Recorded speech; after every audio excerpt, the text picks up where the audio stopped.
Welcome to the Health Matters program produced by the Ministry of Health. I'm your host, Alicia Martin. Recently, we observed Malaria Day in the Americas under the theme Harness Innovation to Reduce Malaria Disease Burden and Save Lives. Joining me in studio today are a few persons, or two persons rather, from the Vector Control Services who I will now allow to introduce themselves to you, our listening and viewing audience. I'm Dr. Kashana James, the National Malaria Focal Point, Ministry of Health. My name is Jason Frank, and I am a microscopist within the malaria department. Thank you guys for joining me on the program. Thank you. So, with us observing Malaria Day in the Americas just recently, we want to touch on the malaria situation in Guyana. And to begin, Dr. James, I want to begin with you. Could you tell us about the situation here with regards to malaria? All right, so in Guyana, we do know that malaria is prevalent. We do know that we have our endemic regions, which we at least account for 98% of our cases, principally regions 1, 7, 8, 9, and now parts of region 10, where you have a lot of mining and logging activities. As of last year, 2021, we have diagnosed approximately 22,000 cases of malaria within the country worldwide. And one of the things that we do know, even though we do have these cases, what we can be assured in is that malaria is preventable and it is curable. We do have our diagnostic systems and our treatment methods set up within the regions, within the various localities, and also at the central level. One of the things we know that the National Malaria Program, the Ministry of Health, they aim towards is that one of our strategic goals, according to our health plan, is that we're aiming towards the elimination of Plasmodium falciparum malaria at least by 2025 and malaria in general by 2030. So we do have a tall mantle and a high glass of water to maintain or to meet, but we're hoping to be able to work along not just at the central level but also with the regional level to combat and to fight against malaria, as well as also the other regions of the Americas that are also aiming towards elimination as well. So. Definitely. Thank you so much. With regards, how does the vector control unit functions as a body to be able to reach those goals? It's a very technical process. At the central level, we have our various departments. We have our laboratory, which is basically our microscopists that assist in our diagnosis and treatment. Then we have our MIS department, or the Malaria Information Surveillance Department, and they basically gather all the data from the various parts of the country, and this is where we use to interpret and to analyze in order to make the necessary decisions in regards to maybe reactive case detection or what's the next steps in regards to malaria. Then we also have our quality control department. They're basically responsible for making sure that our microscopists, our field assistants, they are on par in terms of their diagnosis. That is at the central level. This structure also exists at the regional level, and at the regional level, because we know malaria is in a lot of the mining areas and the mining localities, what we try to do is extend our services to the miners. So as of 2018, what we have been doing is being able to train these miners in terms of the volunteer testing treatment, training them how to use the rapid diagnosing testing kits in terms of diagnosis and treatment. So gradually we're expanding our services, and gradually we're trying to build capacity not just at the central but also at the regional level. Wonderful. How can persons at a community level help to reduce the spread of malaria within their communities? That's a good question. And one of the things we ask persons, like we said before, malaria is preventable. You do have your preventative measures in terms of using your long sleeve clothing, where you might find breeding sites for mosquito, try to eliminate as much as possible.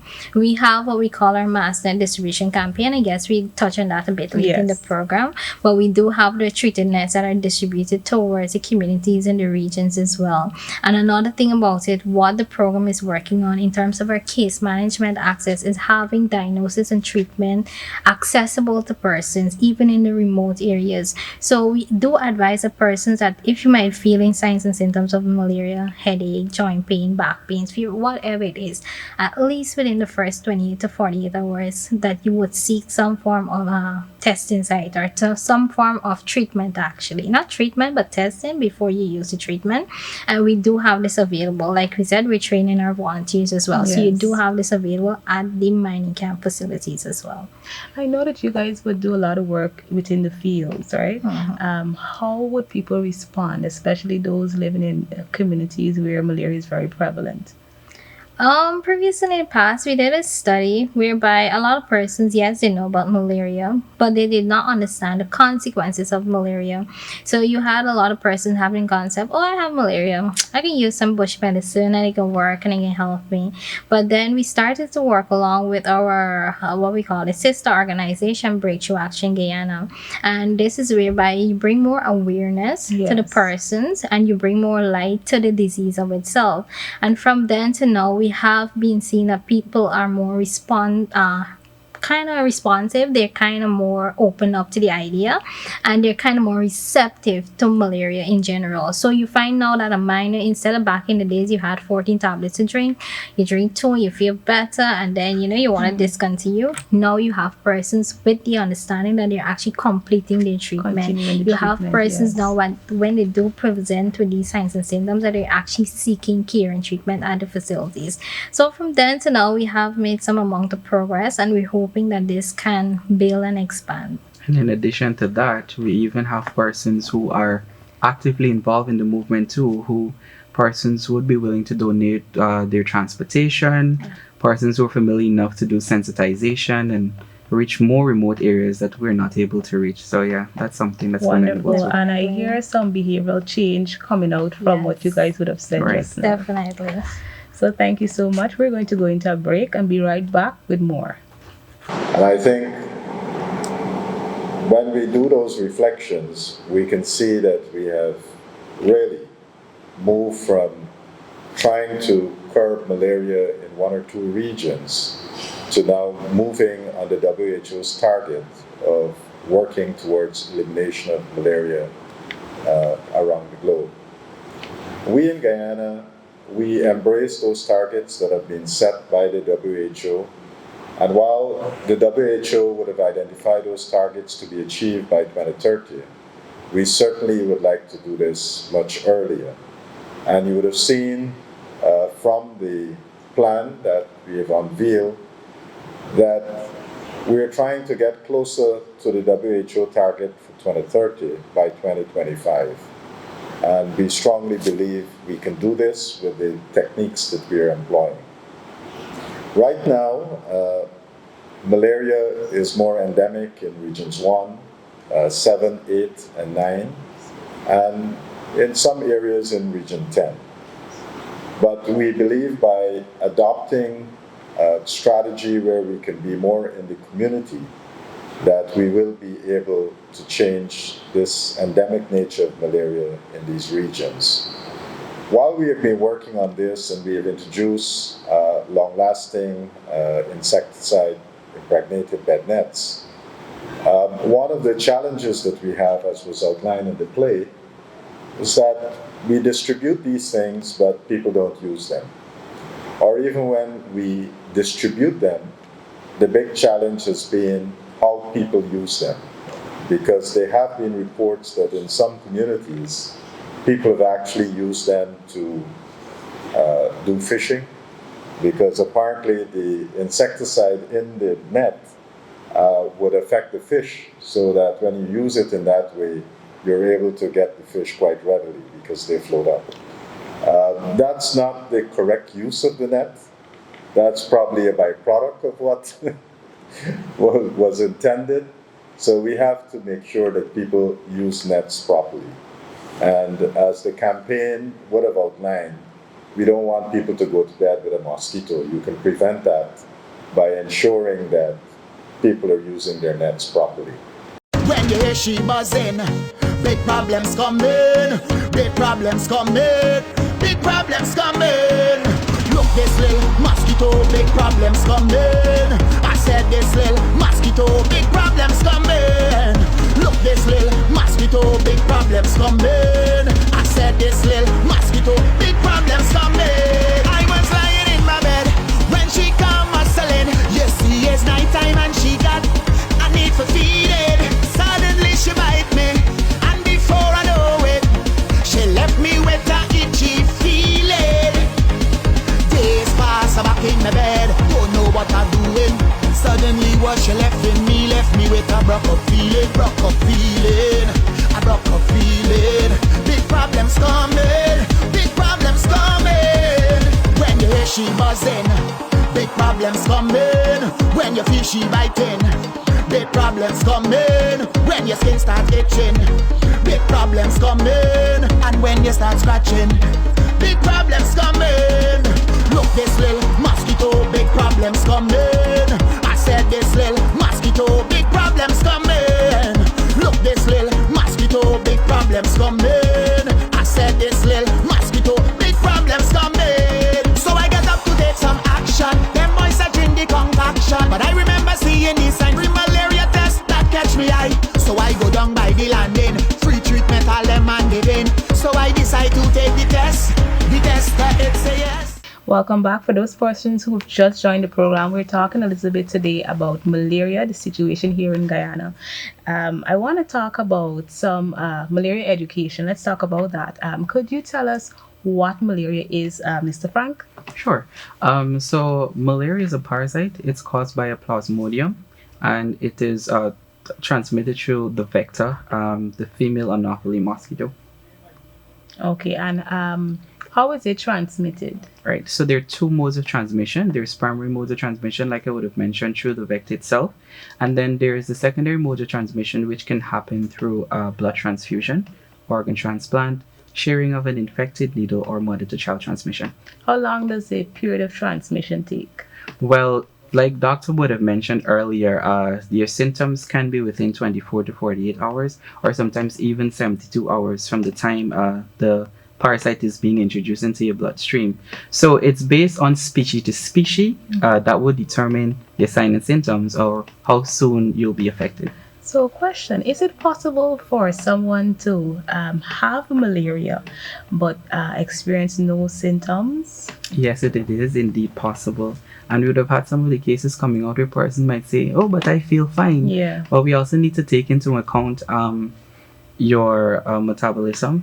Some persons can be more susceptible to signs and symptoms than others. So while you'd find persons will have chills, fevers, joint pain, headaches, and so on, then somebody who is healthy enough would still have the parasite but can move on their life normal day to day. Also, additionally, to add to that, normally sometimes because this infected Anopheles mosquito, when it bites you, right, there's a process. So this goes through the blood system to the liver, and then you got this whole process. So normally you find that most persons would be manifesting with the symptoms at least within a 7 to 14 days period. So I can be, for example, a rough example, I can be in Peru in Italy and I might be infected with malaria, but I might not know. But then tomorrow I might be in Port Kaituma, and then in Port Kaituma I started to present with signs and symptoms of malaria. Not necessarily that I was infected in Kaituma, but I could have been bitten since in Peroni before. So there's a window between 7 to 14 days before a person can actually show with signs and symptoms. And in some cases, you do have persons that might have malaria but might not have symptoms. But those are the persons that we call carriers. And in rare cases, do you find it? But it does exist at some point in time. Okay, Mr. Frank, I heard you mention some of the symptoms there, fever and... Yeah, so there's fevers, chills, headaches, and body aches. And some persons may experience vomiting and diarrhea, but that varies. Is there instances where persons take these symptoms for probably something else, probably a flu or something? Most definitely. So the signs and symptoms of malaria, they can be as common as the colon virus, COVID, typhoid, dengue. The only way to actually know if you're positive with malaria is actually by having the test done. In terms of the Plasmodium falciparum and the Plasmodium vivax, you find the fever, the pattern of the fever might be different.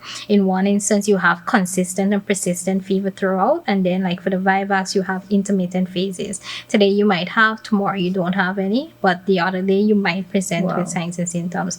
But the only way to actually know if you have whichever disease it may be is to get a test done. Yeah. In what communities is malaria more prevalent, or do we see higher cases of malaria?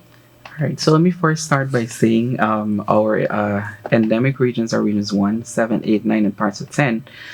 So some of our focus areas would be between regions 1 to 7, where we have places like Malaria, and 8, sorry.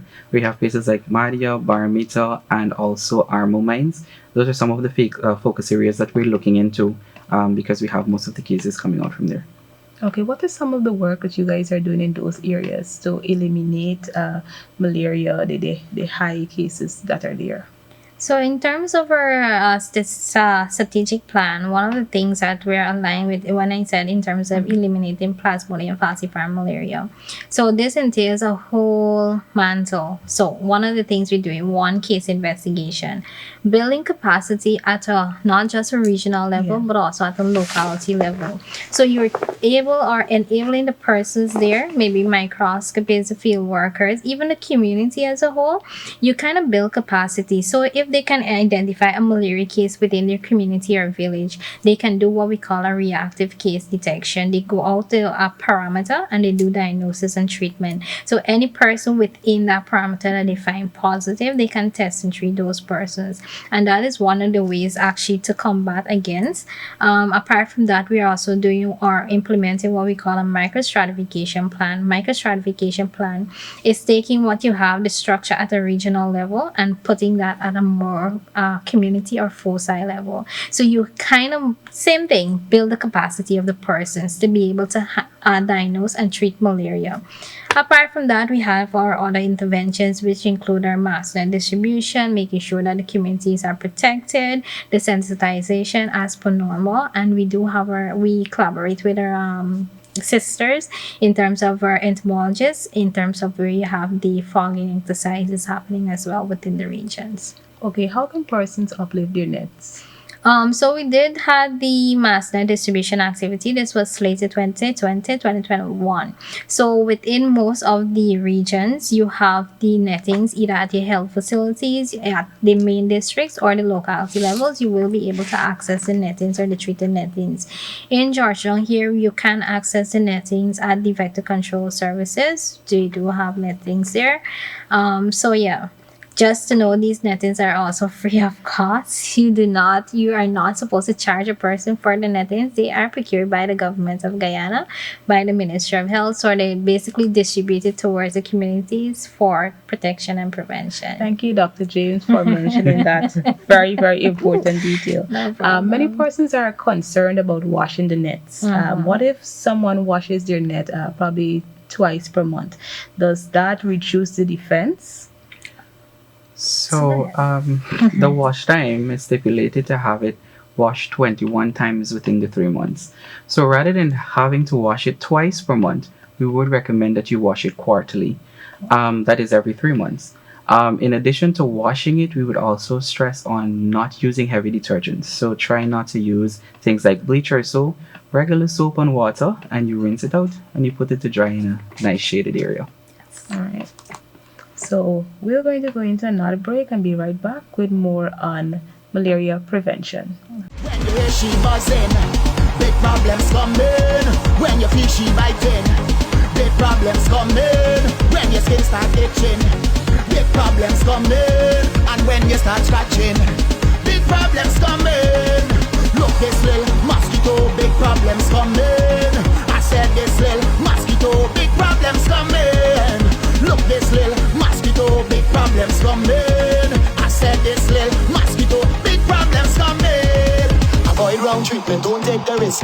Get the facts and sure you know this. There's a difference, yes, between Vivax and falciparum. I got to know which one I got so it don't come back.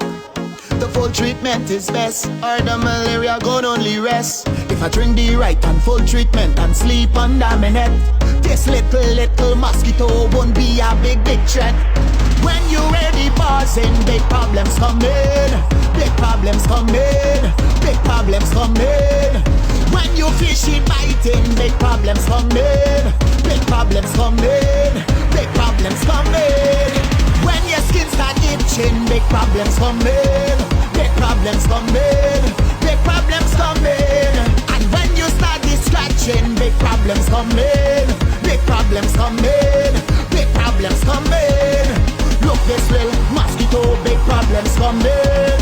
I said this little mosquito, big problems coming. Look, this little mosquito, big problems coming. I said this little mosquito, big problems coming. Welcome back. Dr. James, we mentioned earlier the observation of Malaria Day in the Americas 2022. Could you tell us about the significance of this day?